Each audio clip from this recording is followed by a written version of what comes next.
ശ്രീകുമാർ മനയിൽ കൂടി ചേരുന്നുണ്ട്. ശ്രീകുമാർ മനയിൽ, ഇന്ന് കെ.സി. വേണുഗോപാലിന്റെ പ്രതികരണം ഉണ്ടായിട്ടുണ്ട്. ആരാണ് ഇങ്ങനെയൊക്കെ പറയുന്നത് എന്നുള്ളതാണ്. അദ്ദേഹം ഒരുപക്ഷെ പാലക്കാട് DCCയുടെ ആസ്ഥാനത്തൊക്കെ വന്നിട്ടുള്ള പോസ്റ്ററുകൾ കണ്ടിട്ടുണ്ടാകാൻ സാധ്യതയില്ല. പിണറായിക്ക് ഒപ്പം നിൽക്കാൻ സുധാകരൻ മാത്രമേ ഉള്ളൂ എന്നൊന്നുമുള്ള പോസ്റ്ററുകൾ എന്തായാലും ഇടതുപക്ഷ നേതാക്കളോ ഇടതുപക്ഷ പ്രവർത്തകരോ ഒന്നും ഒട്ടിക്കുവാനുള്ള ഒരു സാധ്യതയും അവിടെ ഞാൻ കാണുന്നില്ല. കെ.സി. പറയുന്നതിനെ വെള്ളം തൊടാതെ വിഴുങ്ങുക എന്നത് സാധ്യമാകുന്ന ഒന്നാണോ ശ്രീകുമാർ മനി?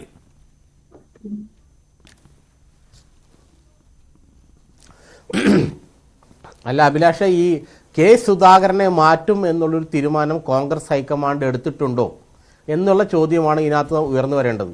കെ സുധാകരനെ തൽസ്ഥാനത്ത് നിന്നും മാറ്റി പുതിയൊരാളുടെ KPCC അധ്യക്ഷന്റെ ചുമതല ഏൽപ്പിക്കുമോ? ആ ഏൽപ്പിക്കാൻ ഹൈക്കമാൻഡ് ഉദ്ദേശിക്കുന്നുണ്ടെങ്കിൽ ഈ പറയുന്ന പ്രശ്നങ്ങളൊന്നുമില്ല. പക്ഷേ ഇവിടെ സംഭവിച്ചത് എന്താണെന്ന് വെച്ചാൽ കെ സുധാകരനെ അടക്കമുള്ള അല്ലെങ്കിൽ കേരളത്തിലെ കോൺഗ്രസ് നേതാക്കളെ മുഴുവൻ ഒരു ആശയക്കുഴപ്പത്തിലേക്ക് തള്ളിവിടുന്ന എന്തോ ഒരു നടപടി ഡൽഹിയുടെ ഭാഗത്തു നിന്നുണ്ടായി. അതാണ് ഈ കാണുന്ന പ്രശ്നങ്ങളുടെ എല്ലാം മൂല കാരണം. കെ സുധാകരനെ മാറ്റണമെങ്കിൽ കോൺഗ്രസ് ഹൈക്കമാൻഡിനെ സംബന്ധിച്ച്, കെ സുധാകരനല്ല ഇന്ത്യയിലെ ഏത് PCC പ്രസിഡന്റിനെയും മാറ്റണമെങ്കിൽ AICCക്ക് ഒരു സിസ്റ്റമുണ്ട്. ആ സിസ്റ്റം കൊണ്ട് കൃത്യമായിട്ട് 1 മണിക്കൂറിനുള്ളിൽ ഈ പ്രസിഡന്റിനെ മാറ്റി പുതിയൊരാളെ ചുമതല ഏൽപ്പിക്കാം. അതിന് കൃത്യമായ സിസ്റ്റം ദശാബ്ദങ്ങളായിട്ട് നടന്നു പോകുന്നതാണ്. ആ സിസ്റ്റത്തിന് ഇപ്പോഴും യാതൊരു പ്രശ്നമില്ല. കാരണം അങ്ങനെയാണ് പല PCC അധ്യക്ഷനും മാറ്റിയത്. പക്ഷേ ഇവിടെ കെ സുധാകരന്റെ കാര്യം വരുമ്പോൾ ഹൈക്കമാൻഡിന് എന്തെങ്കിലും ഒരു മനസ്സുമടുപ്പുണ്ടോ, അല്ലെങ്കിൽ കെ സുധാകരനെ മാറ്റണം എന്നുള്ള തീരുമാനം യഥാർത്ഥത്തിൽ കോൺഗ്രസ് ഹൈക്കമാൻഡ് എടുത്തിട്ടുണ്ടോ? ഈ വിഷയത്തെക്കുറിച്ചാണ് നമ്മൾ ചർച്ച ചെയ്യേണ്ടത്. കാരണം വെച്ചാൽ ഈ സുധാകരനെ മാറ്റണം എന്നുള്ള ഒരു ചിന്ത കേരളത്തിലെ കോൺഗ്രസ് നേതാക്കൾക്ക് മുന്നിൽ വച്ചപ്പോൾ അതിപ്പോൾ മാറ്റുന്നത് ശുഭകരമായിരിക്കില്ല എന്ന് ആരെങ്കിലും പ്രതികരിച്ചിട്ടുണ്ടെങ്കിൽ ഇതെല്ലാം അളന്ന് തൂക്കി നോക്കി കോൺഗ്രസ് ഹൈക്കമാൻഡ് ഒരു തീരുമാനമെടുക്കേണ്ടതാണ്. പക്ഷെ എന്തുകൊണ്ട് അവിടുന്ന് ഒരു തീരുമാനം വരാൻ വൈകുന്നു എന്നുള്ളതാണ്. കാരണം കെ സുധാകരനോട് മാറണമെന്ന് കോൺഗ്രസ് ഹൈക്കമാൻഡ് ആവശ്യപ്പെട്ടാൽ അദ്ദേഹം മാറേണ്ടി വരും. അക്കാര്യത്തിൽ ഒരു തർക്കമില്ലല്ലോ. പക്ഷേ അങ്ങനെ ഒരു ആവശ്യം എന്തു വന്നാലും നിങ്ങൾ മാറിയേ പറ്റൂ, അല്ലെങ്കിൽ നിങ്ങളെ മാറ്റാൻ ഞങ്ങൾ തീരുമാനിച്ചു, പുതിയൊരാൾ ആ സ്ഥാനത്ത് വരട്ടെ എന്ന് എന്തുകൊണ്ട് ഉറപ്പിച്ച് കെ സുധാകരനോട് ഇവർ പറയുന്നില്ല, അല്ലെങ്കിൽ പറഞ്ഞിട്ടില്ല? അഥവാ മറ്റൊന്നു കൂടിയുണ്ട്, അങ്ങനെ പറഞ്ഞിട്ടുണ്ടെങ്കിൽ സുധാകരന്റെ ഭാഗത്തു നിന്നുള്ള പ്രതികരണം പാർട്ടിയുടെ രാഷ്ട്രീയ സാധ്യതകളെ ബാധിക്കുന്ന വിധത്തിലേക്ക് ഉയരുമോ, അതൊരു മറ്റൊരു രാഷ്ട്രീയ വിവാദത്തിലേക്ക് തള്ളിയിടുമോ പാർട്ടി എന്നുള്ള ഭയം ഹൈക്കമാൻഡിനുണ്ടോ? ഇത് രണ്ടും കൂടി നമ്മൾ നോക്കുമ്പോഴാണ് എവിടെ ഒരു ആശയക്കുഴപ്പം ഇപ്പോഴും നിലനിൽക്കുന്നുണ്ട്. കെ സുധാകരൻ വളരെ മികച്ച KPCC അധ്യക്ഷനാണ്.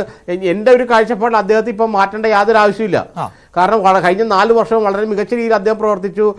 അദ്ദേഹം തെരഞ്ഞെടുപ്പുകളിൽ വിജയമുണ്ടായി. പ്രവർത്തകർക്ക് ആവേശം നൽകാൻ കഴിയുന്ന നേതാവാണ്. ഒരു പാൻ കേരള ഔട്ട്ലുക്ക് ഉള്ള നേതാവാണ്. അദ്ദേഹത്തെ കേരളത്തിൽ എല്ലാവർക്കും അറിയാം.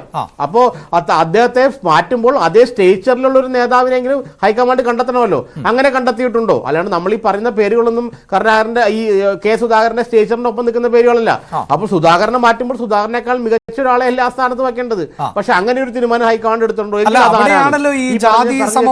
അടിസ്ഥാനത്തിലാണ് എന്ന് മറ്റുള്ള റിപ്പോർട്ടുകൾ പുറത്തു വരുന്നത്. അതായത് കത്തോലിക്ക സഭ തന്നെയാണ് ഇതിൽ ചില നിർദ്ദേശങ്ങളൊക്കെ മുന്നോട്ട് വെച്ചിട്ടുള്ളത് എന്ന തരത്തിലാണ് പൊതുവെ പുറത്തു വരുന്ന വാർത്തകൾ. അവിടെ ആന്റണിയുടെ പേര് തന്നെയാണ് വളരെ സജീവമായി ഉയർന്നു കേട്ടത്. സണ്ണി ജോസഫിന്റെ പേരുകളും ഉയർന്നു കേട്ടിരുന്നുവെങ്കിലും ആന്റണി തന്നെ KPCCയുടെ പുതിയ അധ്യക്ഷനാകാൻ പോകുന്നു എന്ന മട്ടിൽ തന്നെയുള്ള വിവരങ്ങളാണല്ലോ ആ കേന്ദ്രങ്ങളിൽ നിന്ന് പുറത്തു വന്നത്. അഭിലാഷ, ഇതിനകത്തൊരു പ്രായോഗികതയുണ്ട്. ഈ Pinarayi Vijayan, MV Govindan, MA baby എന്നൊക്കെയുള്ള നേതാക്കൾ അപ്പുറത്ത് നിൽക്കുന്നു. അതിന് പകരം ഇപ്പുറത്ത് നിൽക്കുന്ന പറ്റിയ പേരുകളാണോ ഈ പറഞ്ഞ പേരുകളെല്ലാം? നിങ്ങൾ ആലോചിച്ചു, ഒരു പൊളിറ്റിക്കൽ ഒരു കോമ്പറ്റീഷൻ അല്ലെങ്കിൽ പൊളിറ്റിക്കൽ ഒരു നേരിട്ട് എന്താ പറയുക ഡയറക്റ്റ് ആയിട്ടുള്ള ഫൈറ്റിലേക്ക് വരുമ്പോൾ ഈ Pinarayi Vijayan, MV Govindan, MA baby തുടങ്ങിയ പരിണതപ്രജ്ഞരായ നേതാക്കളെ നേരിടാൻ പറ്റിയൊരു നേതൃത്വം ഇപ്പുറത്ത് വേണ്ടേ? അങ്ങനെയുള്ള ഒരു അനുഭവ സമ്പത്തുള്ള നേതൃത്വം ഇപ്പുറത്ത് വേണ്ടേ? നമ്മൾ കേവലം കത്തോലിക്ക സഭയെ സംതൃപ്തിപ്പെടുത്തിക്കൊണ്ട് എനിക്ക് തോന്നുന്നില്ല കോൺഗ്രസിന് അടുത്ത തെരഞ്ഞെടുപ്പിൽ നിസ്സാരമായിട്ട് ജയിച്ചു കയറാമെന്നു. ഈ സഭകളെയോ സമുദായങ്ങളെയോ സംതൃപ്തിപ്പെടുത്തിക്കൊണ്ടുള്ള രാഷ്ട്രീയമല്ല ഇനി കോൺഗ്രസ് മുന്നോട്ട് വെക്കേണ്ടത്. മറിച്ച് CPMനെതിരെ BJPക്കെതിരെ കൃത്യമായ രാഷ്ട്രീയം മുന്നോട്ട് വച്ചുള്ള നീക്കങ്ങളാണ് ഇനി കേരളത്തിലെ കോൺഗ്രസ് നടത്തേണ്ടത്. പിണറായി വിജയനും CPM നടത്തുന്നത് അങ്ങനെയാണ്. പിണറായി വിജയനും CPM ഇപ്പോൾ ഒരു സമുദായത്തിന്റെയും കഴുത്തിൽ കൊണ്ട് കക്ഷത്തിൽ കൊണ്ട് തലവെച്ച് കൊടുത്തിട്ടില്ല. അതുപോലെ കാരണം കോൺഗ്രസിന്റെ രാഷ്ട്രീയ ദിശ മാറേണ്ട സമയം അതിക്രമിച്ചു കഴിഞ്ഞു. കോൺഗ്രസിനെ സംബന്ധിച്ചിടത്തോളം അങ്ങനെ ജാതി മത സമവാക്യങ്ങൾക്കൊപ്പമല്ലാതെ സഞ്ചരിച്ച ചരിത്രമില്ല. ഇനിയാണെങ്കിലും അത് സാധിക്കുമോ? പ്രത്യേകിച്ച് മധ്യകേരളത്തിൽ നിന്നടക്കം ക്രൈസ്തവ വിഭാഗങ്ങൾ, അതായത് എക്കാലവും കോൺഗ്രസിനെ തുണച്ചിരുന്ന ക്രൈസ്തവ വിഭാഗങ്ങൾ അകന്നു പോകുന്ന ഒരു സാഹചര്യം ഉണ്ടാകുന്നു. അവർക്ക് എവിടെയാണ് ഈ പാർട്ടിക്കകത്ത് ഇടം?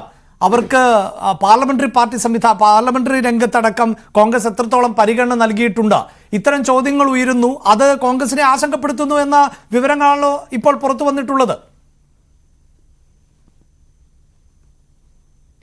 അല്ല, ഞാൻ ഇന്നലെ ഒരു ചാനലിൽ പറഞ്ഞ ചോദ്യം വീണ്ടും ആലോചിക്കുകയാണ്. 2016-ലും 2021-ലും കേരളത്തിലെ ക്രൈസ്തവ വോട്ടുകൾ വളരെ കൂടുതൽ പിണറായി വിജയന് ലഭിച്ചു.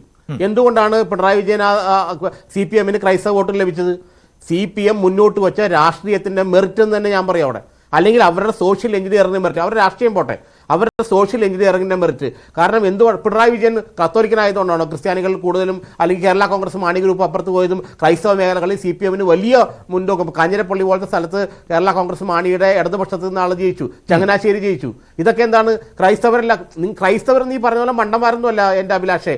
അവർക്ക് കൃത്യമായ രാഷ്ട്രീയമുണ്ട്. ഞങ്ങൾ ഏതെങ്കിലും ഒരാളെ പിടിച്ചൊരു ഒരു സ്ഥലത്ത് കയറ്റിയെടുത്തി എന്നാൽ പിന്നെ ഞങ്ങൾ കൂട്ടത്തോടെ വന്നിട്ട് അങ്ങോട്ട് വോട്ട് ചെയ്തേക്കാമെന്നൊന്നും ഈ നാട്ടിലെ ക്രിസ്ത്യാനികൾ വിചാരിക്കില്ല. അവരൊക്കെ വളരെയേറെ സിവിലൈസ്ഡ് ആയിട്ടുള്ള സോഫിസ്റ്റിക് ആയിട്ടുള്ള സമൂഹമാണ് കേരളത്തിലെ ക്രിസ്ത്യൻ സമൂഹം, പ്രത്യേകിച്ച് റോമൻ കത്തോലിക്കരൊക്കെ. ഞാൻ എറണാകുളം നഗരം ജീവിക്കുന്ന ആളെ, എനിക്ക് നന്നായിട്ട് അറിയാതെ. അപ്പൊ അങ്ങനെയൊന്നും ഒരു ആന്റി ആന്റണിയെ പോലത്തെ നേതാവിനെ കണ്ട് എന്നാൽ നിരത്തി പിടിച്ച കോൺഗ്രസിന് വോട്ട് കുത്തിയേക്കാമെന്ന് അവർ വിചാരിക്കില്ല. പിണറായി വിജയൻ എന്തുകൊണ്ടാണ് ക്രൈസ്തവ മേഖലകളിൽ CPM-ന് നേട്ടങ്ങൾ ഉണ്ടാക്കാൻ സാധിച്ചത്? അവർ മുന്നോട്ട് വെച്ച രാഷ്ട്രീയം തന്നെയാണ്, ആ സോഷ്യൽ എഞ്ചിനീയറിംഗ് തന്നെയാണ്. കൃത്യമായ രാഷ്ട്രീയം പിണറായി വിജയൻ മുന്നോട്ട് വെച്ചു. നമുക്ക് ആ രാഷ്ട്രീയത്തെ എതിർക്കാം, ഞാൻ അതിനെ എതിർക്കുന്ന ആൾ തന്നെയാണ്. പക്ഷേ ആ രാഷ്ട്രീയത്തിനെ മുന്നോട്ട് വെച്ച അദ്ദേഹത്തിന്റെ രാഷ്ട്രീയ തന്ത്രജ്ഞതയെ നമ്മൾ ബഹുമാനിച്ചേ പറ്റൂ. അത്തരത്തിലുള്ള ഒരു നീക്കമാണ് കോൺഗ്രസ് നടത്തേണ്ടത്. മികച്ച നേതാക്കൾ, ഇപ്പൊ കെ സുധാകരനെ പോലൊരു നേതാവിനെ കൃത്യമായിട്ടും കേരളത്തിലെ രാഷ്ട്രീയത്തിൽ CPM-നെതിരെ മുന്നോട്ട് വയ്ക്കാൻ പറ്റിയ മുഖമാണ്. അപ്പൊ സുധാകരനെ ഈ 8 മാസം 9 മാസം മുമ്പ് തെരഞ്ഞെടുപ്പിന് മുമ്പുള്ള സമയത്ത് മാറ്റേണ്ട ആവശ്യം എന്താണ്? അങ്ങനെ മാറ്റുകയാണെങ്കിൽ അതിന് പറ്റിയ സ്റ്റേജിലുള്ള നേതാവിനെ കണ്ടുപിടിക്കൂ. അത് നിങ്ങൾ ഏത് മതമോ ഏത് ജാതിയാകട്ടെ. അപ്പൊ അങ്ങനെ എങ്കിൽ മാത്രമേ കോൺഗ്രസിന്റെ പൊളിറ്റിക്സ് മുന്നോട്ട് പോകൂ. ആ പൊളിറ്റിക്സ് മുന്നോട്ട് പോയാലേ കോൺഗ്രസിന്. ഞാൻ താങ്കളിലേക്ക് ശ്രീ റെജി ലൂക്കോസ്, എന്തായാലും